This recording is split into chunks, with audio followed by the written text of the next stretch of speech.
Hello everyone, I'm Jonathan, also known as the Medieval Genie, and this time it's a viewer request. I mean, the whole point of the Genie part is because of viewer requests being granted. So, I was asked to compare, if anybody's familiar with the Oakeshott typology. If not, here it is now. It is a typology of swords which range basically from, actually they don't quite correlate to the century, but at the beginning it does, from around the migration period, early medieval sort of period, through to just about to enter the Renaissance. So for a few hundred years, it covers a few different swords, and my favourite sword type is the type 14. I'll go more into the detail of that later, but I've been asked to compare my thoughts on the type 15 and 18 specifically. Now, basically with the type 15, of course it looks more like a late medieval arming sword, which is along the lines of typically having sort of ridging, having a blade that starts either narrower or wider. I think this is somewhere in the middle, kind of a bit broader, and then gradually tapering and triangulating towards the point, so that it focuses more on being a thrusting sword than a cutting sword. However, pretty much all of these medieval sword types have a reasonable capacity to both cut and thrust. You can see examples of swords such as the later Napoleonic 1796 light cavalry sabre, which is very specialised for cutting, or certain things like the small sword from the same time period, or the Renaissance rapier, which is very much a thrusting oriented blade. In the cases of these medieval swords, they do kind of both, and they, rather than extremely go to one or the other, they kind of lean towards one or the other. So yeah, the type 15 is one that tends to seem to go towards thrusting, with its triangulating towards the point. When you have so little weight in the tip, although you can still have a sharp edge, you can still perform cutting, and it's very effective. Indeed, I've done test cutting with some Albion swords, and they tend to, with the long swords and things I've done, they tend to have more slender points, and yet cutting with the tip, or with the top sort of, few inches where it is very narrow and doesn't have much weight in it, it still cuts fantastically. So I know that those sorts of blades are still capable of performing quite wicked cuts.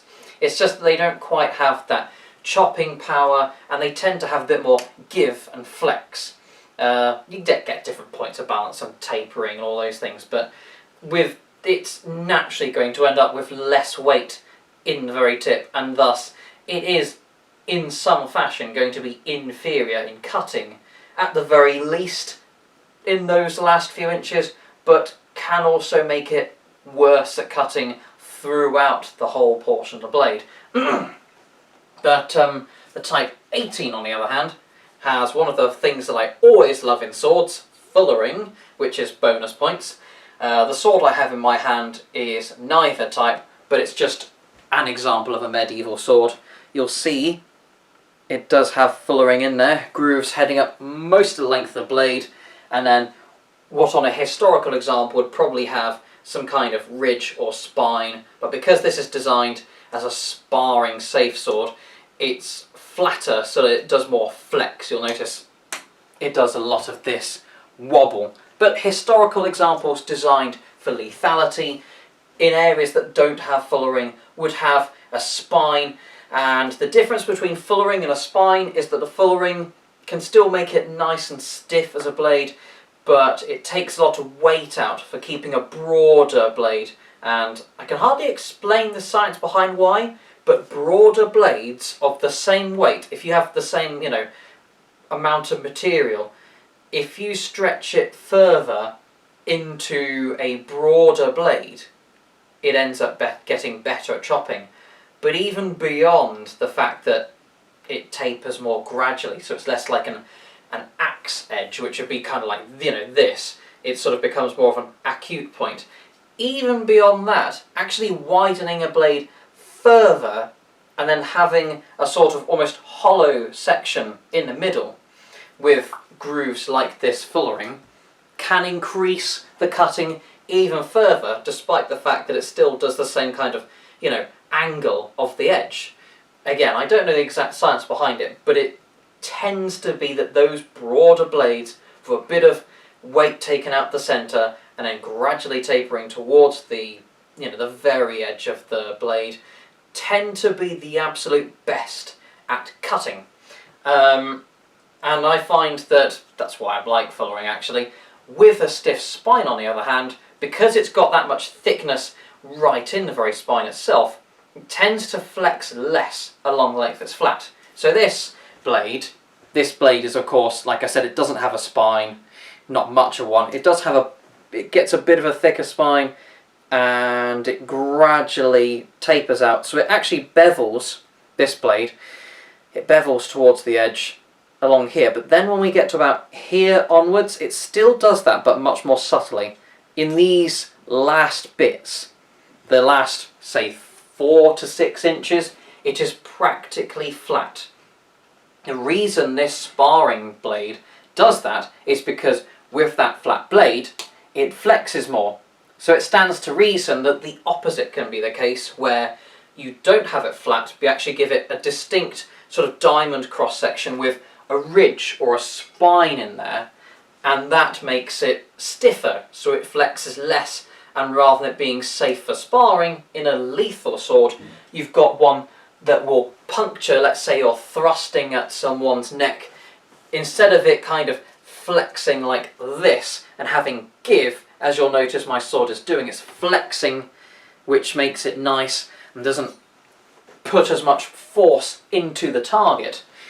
With the swords, with the spines, they put a lot of force in, and then it's that whole pounds per square inch kind of thing going on, where if you put your body behind the blade, whether it's one-handed or two-handed, you are powering behind the thrust with whatever body mechanics you're putting in there, and then that stiff blade stops that force from turning into flex, fold and bend, instead turning it into puncturing and penetration through the target that it's opposing, regardless of the actual sharpness of the tip. Which is another thing to bear in mind, that these spined swords that tend to be better at thrusting keep their thrusting power even after wear and tear, or if for whatever reason they were designed without as much of a point. So it means that if I had a sword like this and it had a thick spine going on it, and I thrust against the target, instead of it resisting and then bending the blade, all that force goes into the target instead, whoosh, you go through. So that's why you see fullered blades or spined blades, and also some reasons besides. So there's no superior or inferior design, but with things like the 15, which have a spine on them, it helps with the stiffness and also with most especially puncturing. And it's also shown in the fact that it gradually tapers to that point.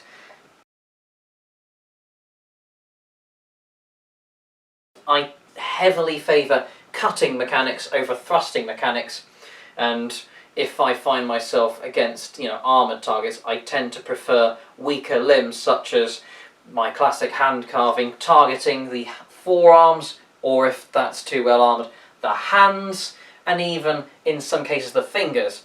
And in the right circumstances you can, although it seems like you're swinging a sword and it's shown in the movies as this very clumsy drunk kind of thing, you can in real life, with enough practice, start targeting certain things like the hands.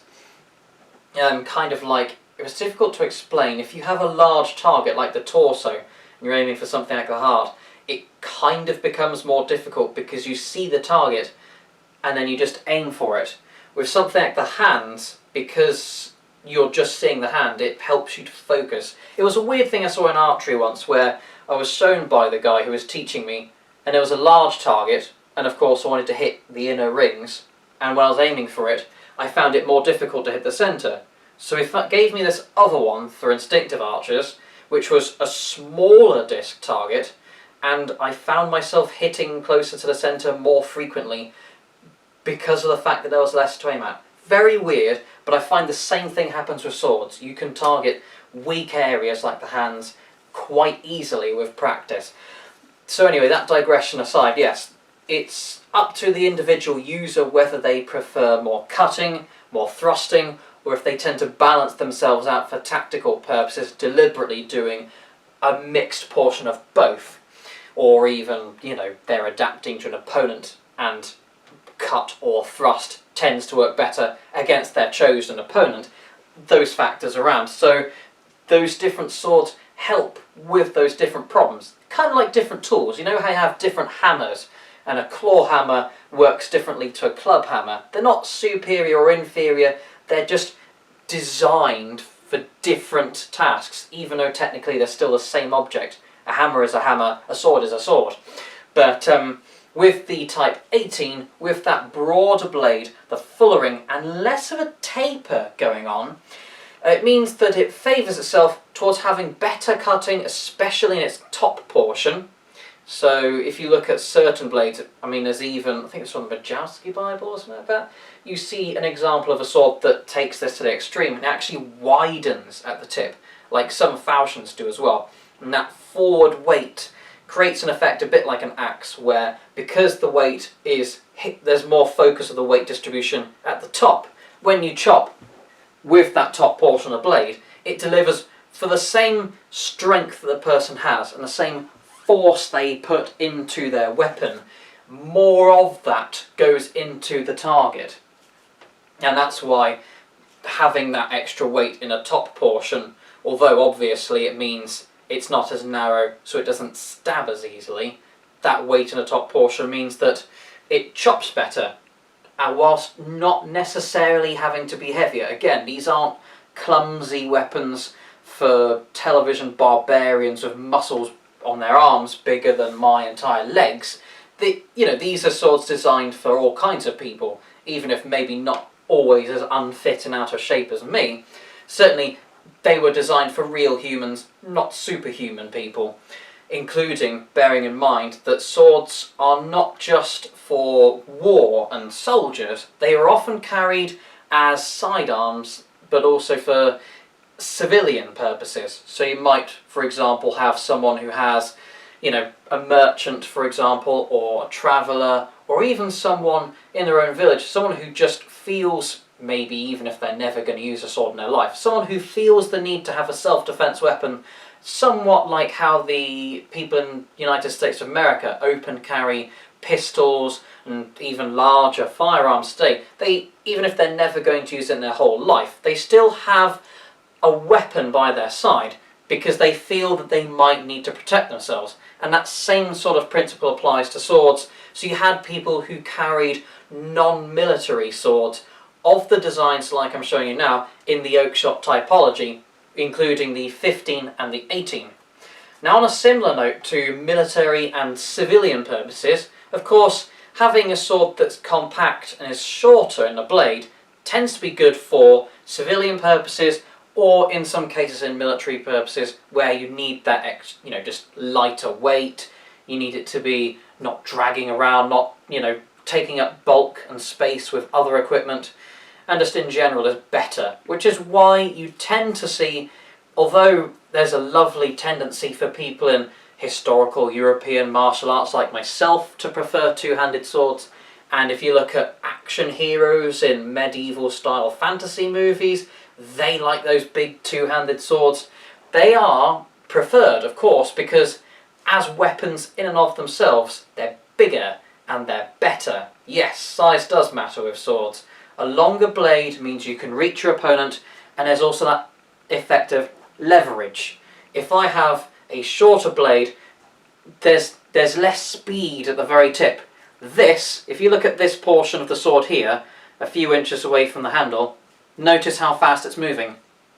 Now look at the very tip of the sword. For the same force and the same speed that I'm giving, this tip of the sword is moving much faster than this part close to the handle. So hence longer blades for the same strength of the person, the same weight of the sword, and the same ability to cut can help you to impart more of that force and more cutting into the target, regardless of, like I said, the sharpness and the strength and all those things. However, again, it's one of those things that depends on what you're using the sword for. You can't really take a sword like this, two-handed sword. This is a sort of it's not any particular typology as far as I know, but it's some sort of generic long sword, something in two hands.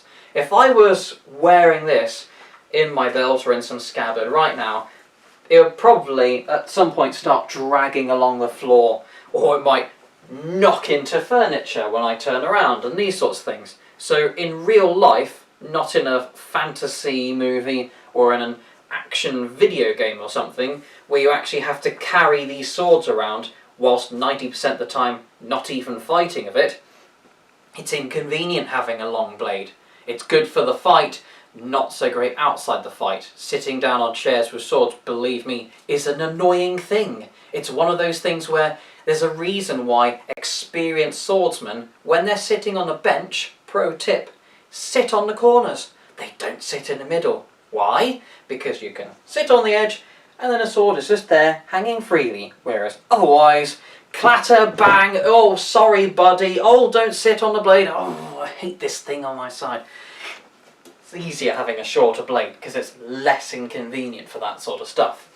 So hence something like the XVIII, although in some ways a worse sword in a sense that it's got less length and thus is less capable as a combat weapon, is also better, because if there was some merchant who thought, I need a self-defense weapon, are they going to carry a massive weapon by their side that's fantastic for a war but they might not ever use for the rest of their lives? Or are they going to carry a nice convenient sword that they hardly even know is there? Obviously, option 2 is going to be the one for them. So it's Matt Easton's favourite word, context, for this sort of thing. Long story short, in terms of my preference, I would probably lend it over to the XVIII, because I like cutting swords, I like swords with fuller ring. I don't necessarily say I prefer shorter swords, there's a limit, but of the sorts of blades we're talking about, I don't know the exact inches, but from what I've seen, you know, in the proportions, when you look at the image for how the handle is, the pommel, the guard, and those sorts of things, the kind of proportion I can guess in non-numerical format, I think it would be more convenient to have a Type 18 around than a Type 15. Just because the Type 15 does look very much like one of those long blades that probably exceeds 30 inches in length, which is, again, great if you're some sort of rapierist or someone who wants to thrust through someone from across the other end of the room like some kind of one-handed spear stick, but for everybody else who lives in the real world, not so convenient. So yeah, Type 18 is going to be the one for me. So that was very long-winded, apologies for that, but maybe you learnt something in the meantime. If you have any other requests with regards to the Oakeshott typology or learning anything else about swords, including techniques, I will be happy to do what I can. Thank you for your time, and see you in the next video.